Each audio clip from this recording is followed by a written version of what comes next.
বাবার যে ঋষিকেশ যাত্রা, ঋষিকেশের আমরা তো আগে গিয়ে ঠিক করে এসেছিলাম ঋষিকেশে কিরকম ব্যবস্থা হবে না হবে।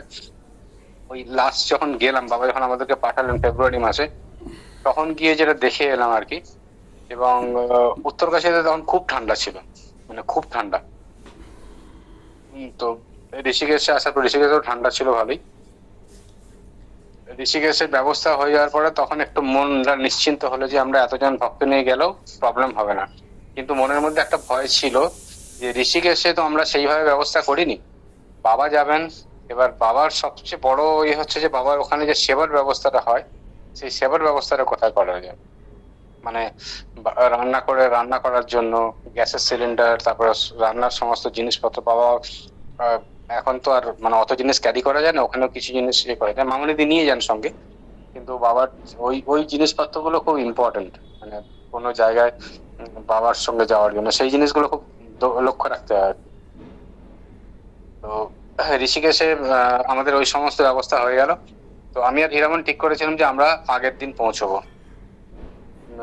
ঋষিকেশে বাবা যেদিন পৌঁছবেন তার আগের দিন আমরা পৌঁছে যাবো, যাতে আমরা ব্যবস্থা করে রাখতে পারি সমস্ত কিছু। কারণ অনেক ভক্ত আসছেন।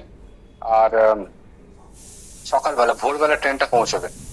তো তার আগে গ্যাসের সিলিন্ডার ইয়ে করে রাখা, রেডি করে চেক করা, তারপরে বাবার জন্য কিছু সেবার ব্যবস্থা করে রাখা, সমস্ত জিনিস করে রাখতে হবে। তো আমি হীরামন রিঙ্কু তিনজনে পৌঁছেছিলাম ওখানে তার আগের দিন পৌঁছে সমস্ত ব্যবস্থায় খুব ভালোভাবে হয়ে গেল। গ্যাসের সিলিন্ডার যার দেওয়ার কথা ছিল সে দিয়ে গিয়েছিল, ফলে আমাদের কোনো প্রবলেম হলো না আর কি, মনে হলো না যে কোনো প্রবলেম হয়েছে। ভোরবেলায় এখন বাবা আসছেন আর বাবার সঙ্গে প্রচুর ভক্ত একসঙ্গেই আসছেন আর কি। তো দেবনগরী ঋষিকেশে পৌঁছবে সবাই ভোরবেলা থেকে। মানে আমরা একদম ভোরবেলায় রেলওয়ে স্টেশনে পৌঁছে গেছি আমি আর হীরামন। এইবার এখন কথা হচ্ছে যে আসছে অতজন, তাদের জন্য অটোর ব্যবস্থা বা এই ব্যবস্থা করাটা তাই না। তো দেখলাম যে বাবার ট্রেন ঢুকলো আর মানে এত ভক্ত সবাই। আর অদ্ভুত জায়গাটা দেবনগরী, এই ঋষিকেশের যে স্টেশনটা একদম ছবির মতো সুন্দর স্টেশন। আর ওখানে চারিদিকে পাহাড় দিয়ে ঘেরা। আর ভোরবেলা একটু ঠান্ডা ঠান্ডা ভাব ছিল তখন। আর নামার পরে আমরা অটো নিয়ে একদম ভেতর পর্যন্ত চলে গেছিলাম। জেনারেলি ওটা অ্যালাউ করে না, কিন্তু আমরা ওখান থেকে গিয়ে ভেতরে গিয়ে বাবার এর জন্য অ্যালাউ করেছিলাম। দুটো অটো নিয়ে আমরা ভেতরে চলে গিয়েছিলাম, বাবার সঙ্গে বসে এলাম। এবার বাবা বলছেন যে আমি এখানে অটো নিয়ে দাঁড়াচ্ছি, আমাদের এই ছিল যে বাবা তো এতটা জার্নি করে এসেছেন, তো আমরা প্রথমে বাবাকে নিয়ে যাই যেখানে বাবার থাকার ব্যবস্থা হয়েছে। আর বাকিরা সব আস্তে আস্তে করে আসবে, সবাই তো চেনে জায়গাটার অ্যাড্রেস দেওয়া আছে। বাবা বলছেন না, আমি দাঁড়াচ্ছি এখানে, আমার অটো এখানে দাঁড় করাবে, সব অটোকে একসঙ্গে নিয়ে এসে এসো। এবং সত্যি কথাই দেখলাম যে বাবা ওখানে দাঁড়ালেন। যতক্ষণ না প্রত্যেক লোকের অটোর ব্যবস্থা হলো ততক্ষণ কিন্তু বাবা ওখান থেকে বললেন না আমি এখন ইয়ে করবো না। বাবা ওইখানে দাঁড়ালেন, সবার অটো হলো। এবং দেখলাম যে সেইখানে অটোর ব্যবস্থা করার ফলে এই ব্যাপারটা সুষ্ঠুভাবে সম্পন্ন হলো। এবং প্রায় 15-20টা অটো, সব বড় বড় অটো নিয়ে তাদের সঙ্গে রেট চুক্তি করা হয়েছিল, সেই অনুযায়ী আমাদের সঙ্গে সব আমরা ঢুকলাম এই ইয়েতে। এবং সেখানেও চিন্তা ছিল যে অতগুলো ঘর ওরা দিতে পারবে কিনা। যাই হোক, সমস্ত ব্যবস্থা কিন্তু একদম মানে যখন পৌঁছলাম বাবার সঙ্গে দেখলাম সব ব্যবস্থা যেন হাসতে হাসতে হয়ে গেল, কোনো ব্যাপারই না। সবার রুম অ্যালোকেট হয়ে গেল, সবাই আরামসে আনন্দে আছে। আর বাবার যে যেখানে রান্নার ব্যবস্থা রয়েছিল একটা অদ্ভুত জায়গা। আমরা উপরে গেস্ট হাউসের মধ্যে ছিলাম, গেস্ট হাউসের মাঝখানটা তার বড় উঠোন ছিল। উঠোনের মধ্যে অনেক রকম গাছ, বেল গাছ আছে, তারপরে আমাদের ইয়ে রুদ্রাক্ষের গাছ আছে। আর আমাদের একটা পাস করে ছেড়ে দিয়েছিল, যত ভক্ত আসছে সব ওখানে ঢুকছে আর কি। আর নিচে যেখানে ছিল একটা গোয়াল ঘর ছিল, মানে গোশালা টাইপের একটা ছিল, তার পাশে একখানা নিচে আমাদের ব্যবস্থা করা ছিল বাবার সেবার জন্য। তো সেখানে ওইটা দেখে মামনিদিকে আমরা ইয়ে করেছিলাম, মামনিদি এসে দেখে বললো না সুন্দর ব্যবস্থা আছে, সেবার কোনো অসুবিধা হবে না, বাবার রান্না ওখানেই হবে। তো রান্না ওখানে ইয়ে হচ্ছিল। আর এরপরে বাবা এসে যাওয়ার পর সব ভক্তরাই বাবার সঙ্গে দর্শন, এবার বাবার সঙ্গে দর্শনে যাবেন। বাবা বিভিন্ন জায়গায় প্রোগ্রাম করছেন, নীলকণ্ঠ মন্দিরে যাবেন, তারপরে গঙ্গা স্নানে যাবেন, বিভিন্ন মঠে বাবাকে ডেকেছে তাদের ওখানে যাবেন। এরকম সমস্ত ইয়ে হলো, মানে একদম সে আনন্দের হাট বসে গেল। আচ্ছা, এইবার আমাদের সবার জন্য তো ওখানে সেবার ছিল না, কিন্তু মানে এই যে বাবা যে সবার সেবার ব্যবস্থা কিরম ভাবে করে রাখেন, তার ওখানে একটা ইয়ে ছিল যে উল্টো দিকে ছিল একটা গুরুদ্বারা, জাস্ট রাস্তার উল্টো দিকে, মানে দুপা হাঁটলেই, নট ইভেন 30-40 মিটার রাস্তা হাঁটলেই উল্টো দিকে ছিল গুরুদুয়ারা। গুরুদুয়ারাতে সেবা আমরা, বাবা বলেন যাও গুরুদুয়ারাতে সেবা নাও, কোনো অসুবিধা নেই, হোটেলে খাওয়ার দরকার হবে না, আর সেবা দেবে কিন্তু পয়সা দিয়ে সেবা নেবে। গুরুদুয়ারাতে এমনি ফ্রি, কিন্তু আমরা বলেছিল যে পয়সা দিয়ে সেবা নেবে, সবাই কিছু না কিছু ওখানে দান করবে। তো গুরুদুয়ারাতে আমাদের সেবার ওখানে হলো, এবং এত সুন্দর ব্যবস্থা হয়েছিল। এবার বাবা কিরকম বলেন যে বাবার জন্য তো সেবা ব্যবস্থা হয়, রান্না করা হয়, কিন্তু বাবা বলেন যে তোমরা যে জিনিসটা ইয়ে করছো না, আমাদেরকে পাঠাতে না, যাও একটা ইয়ে নিয়ে গিয়ে আমার জন্য, মানে ভক্তরা যে সেবা নিচ্ছেন বাবা সেই সেবাটাও কিছুটা করে ওটাকে প্রসাদ করে দেন। তো গুরুদুয়ারা থেকেও আমরা একদিন রাজমা আনলাম, আরেকদিন আরো কিছু ডাল, এসব জিনিসগুলো ছিল। বাবা খেয়ে বললেন, মানে এইসব জিনিস দেখে বাবা বলছেন না খুব ভালো হয়েছে, খুব সুন্দর ব্যবস্থা ছিল, এবং ব্যবস্থাগুলো হয়ে গেল, মানে বলার বলার মতো। বাবা যেখানে আছেন ওখানে গোবিন্দ বিরাজ করছেন, তো সব জিনিসই যেন সুচারুভাবে হচ্ছে, সবার জন্য রুমের ব্যবস্থা, সবার জন্য সেবার ব্যবস্থা, সেই সব কিছু হয়ে গেছিল। এবার বাবার সঙ্গে একদিন বাবা বললেন যে আমি গঙ্গাতে স্নান করব। গঙ্গা স্নানের জন্য গঙ্গা ঘাটে, সেই ঋষিকেশে আমাদের ওইখানে যাওয়া হলো, এবং সেই যে দৃশ্যটা বাবার সঙ্গে যে স্নান করার, যে এটা এত খরস্রোতা নদী, বাবা সেখানে স্নান করলেন, আমরা সবাই স্নান করলাম।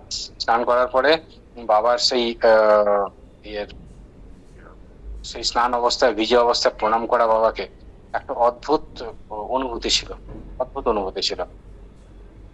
তো এবার সন্ধ্যেবেলা দিকে বাবা, আমরা আমরা ডিসাইড করেছিলাম যে আমাদের মধ্যে কেউ, আমি বা হীরামনের মধ্যে কেউ একজন যাবে প্রথমে। বাবা যাওয়ার আগে হরিদ্বারে গিয়ে আমাদের উত্তরা কাশিতে গিয়ে আমরা ব্যবস্থা করে রাখবো, যাতে বাবা আসার পর কোনো অসুবিধা না হয়। আর বাকি ভক্তরা সব আসবেন, তো প্রথমে আমরা দুজন ডিসাইড করেছি আমরা চলে যাব। আচ্ছা, বাবা আমাদের মনের কথা যে বুঝতে পারেন সেটাও বলার অপেক্ষা রাখে না। আহ আমাদেরকে বলছেন বিকেলের দিকে, বলছেন বাবা আমার মনে হয় যে আগে কাউকে একজন যাওয়া দরকার ওখানে। আমাকে বলছে যে তুমি আগে চলে যাও, ওখানে গিয়ে দেখে রাখো, কারণ অত ভক্ত যাচ্ছে তো, সমস্ত ব্যবস্থা করে রাখো, কিরকম ব্যবস্থা আছে না আছে, সবকিছু ঠিক আছে কিনা আছে পরিষ্কার।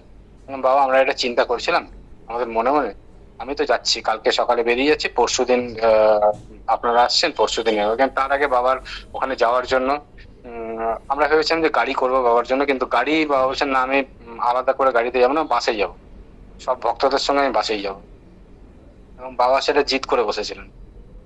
ঠিক আছে, তো বাসেই সমস্ত জিনিসপত্র লোড করা হয়েছিল, বাস বুক করা হয়েছিল, বুক করে, এবং ভোরবেলা, কারণ ঋষিকেশে ভেতরে বাস ঢুকতে দেয় না, ঋষিকেশের রাস্তা এত সরু, এত ভেতরে বাস ঢুকতে দেয় না, সেই জন্য আমরা ঠিক করেছিলাম একদম ভোরবেলায় বাস নিয়ে বেরিয়ে যাবো, যাতে বাস ভেতরে ঢোকে, জিনিসপত্র, কারণ প্রচুর জিনিসপত্র ছিল, ওই জিনিসপত্র নিয়ে বাসে লোড করে একদম বেরিয়ে যাবে উত্তরকাশীর দিকে।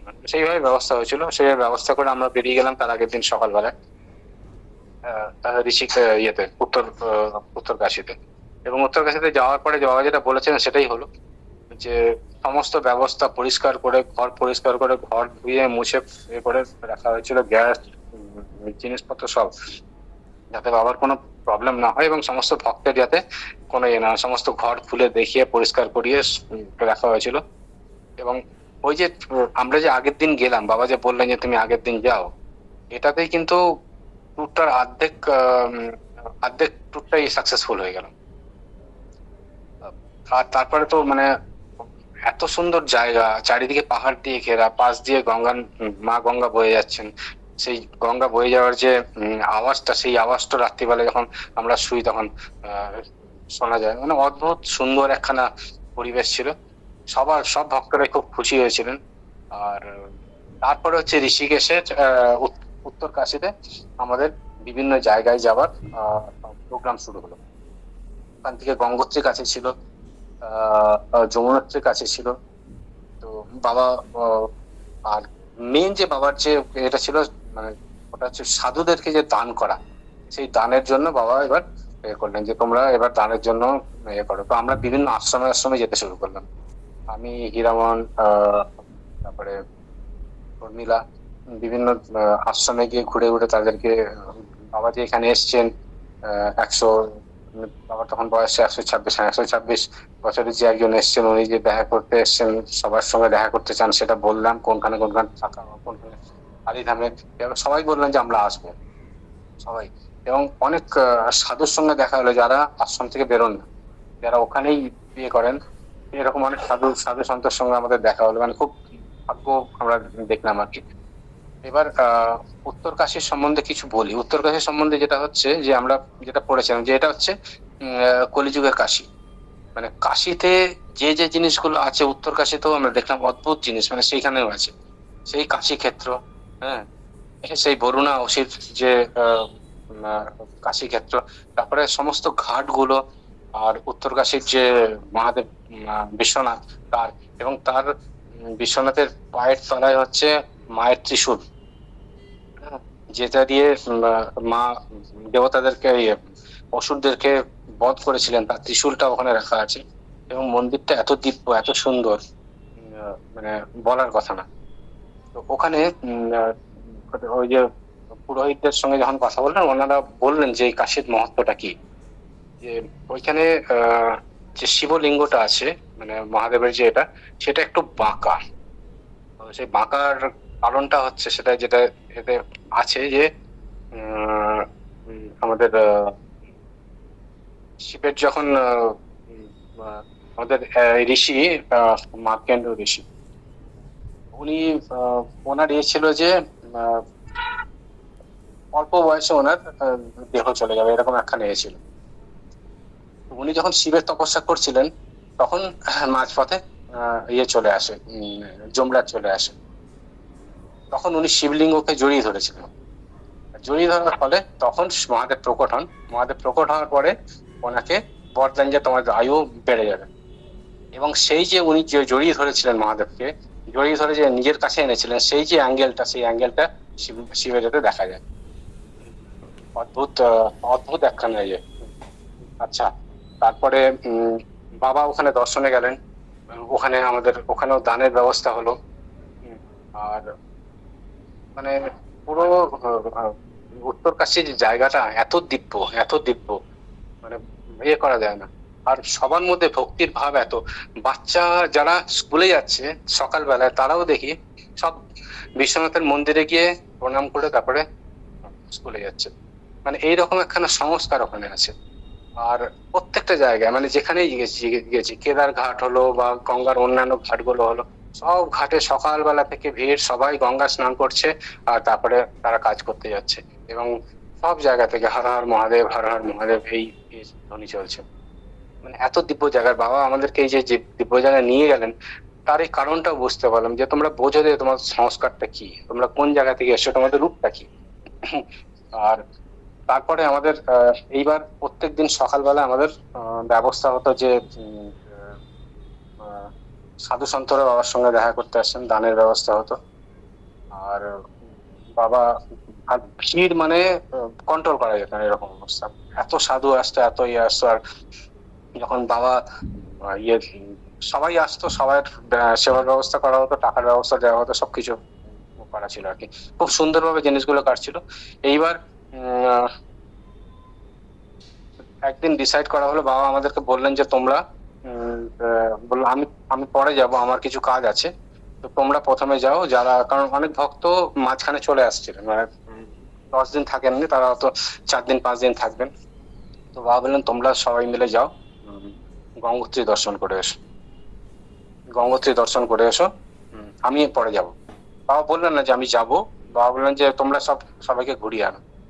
যে আমরা প্রায় 7টা বাস ব্যবস্থা করা যেত, 7টা ছোট ছোট স্বরাজ মাছ যাচ্ছে, এগুলো এইগুলো নিয়ে আমরা গঙ্গোত্রীতে গেলাম।